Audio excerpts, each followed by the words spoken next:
Ice is killing your orchids. Are you currently watering with ice and you're not happy with how your orchid is growing? Give me the next 4 minutes or so and I will explain to you why ice is not the way to water your orchids. And I'll show you when and how to water your Phalaenopsis orchids to ensure that they not only survive, but they thrive over the years. Solid watering practices are crucial for the health of the roots of your Phalaenopsis orchid. If you have sad roots, you will have a sad plant. Do you want a free PDF guide that I can send you right to your messenger or DMs that shows you what healthy roots look like versus struggling or dying roots, and also with bonus tips beyond what I talk about in this video? Drop me a comment to let me know and I'll send it to you. I'm not even asking for your email. My gift to you for watching this entire video. If you don't know me, I'm Rafael Delalo, author of Houseplant Warrior and founder of ohiotropics.com and creator of the program Become an Orchid Master, and I've helped thousands of people rebloom and grow orchids with confidence and ease as a result of my 20 plus years of growing these plants. So you're confused about the best way to water your Phalaenopsis orchids, and maybe you've been using ice to water your orchids and you're not happy with the health of your plants or their ability or lack of ability to bloom. Here's the thing.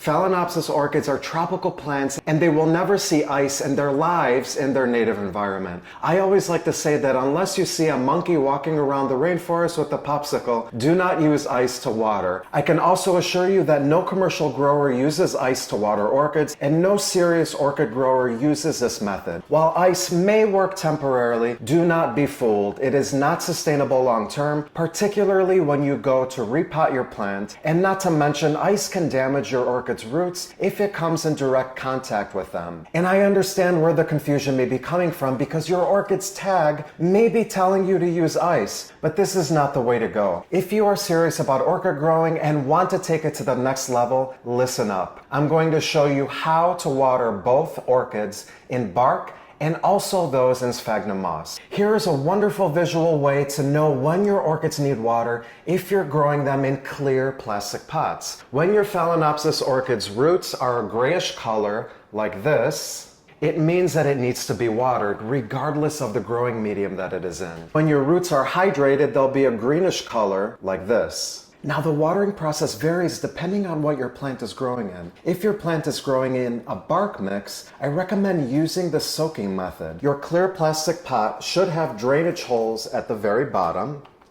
So you're going to want to slip this into its decorative pot like this that has no drainage holes, and this is how most orchids come when you buy them. Then fill it with water to the top like this and let it soak for at least 10 to 15 minutes or so. Even half an hour is fine.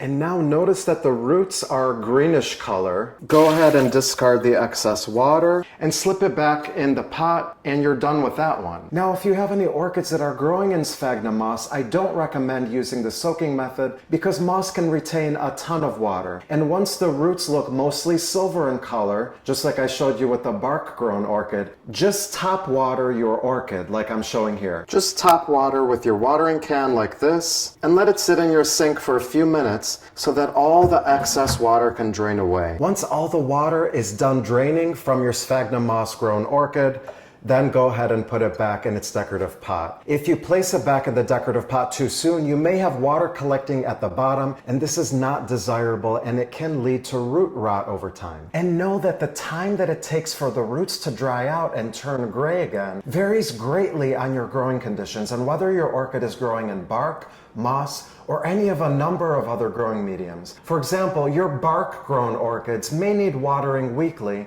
whereas your sphagnum moss grown orchids may need 2 or 3 weeks before they need water. Only water when needed and not necessarily when your calendar tells you to. By looking at the roots in the pot, this solution makes it really easy to know when your plants need water instead of guessing, because you can see it visually. And don't forget, solid watering practices are crucial for the health of the roots of your Phalaenopsis orchid and for good flowering. So drop me a comment on this video if you want my free PDF guide that shows you not only what healthy roots look like versus struggling or dying roots, but it will also have tips on watering Phalaenopsis orchids that are not growing in clear plastic pots where you can't see the roots through the pot. This can be a bit trickier, but you can easily learn how with practice and time.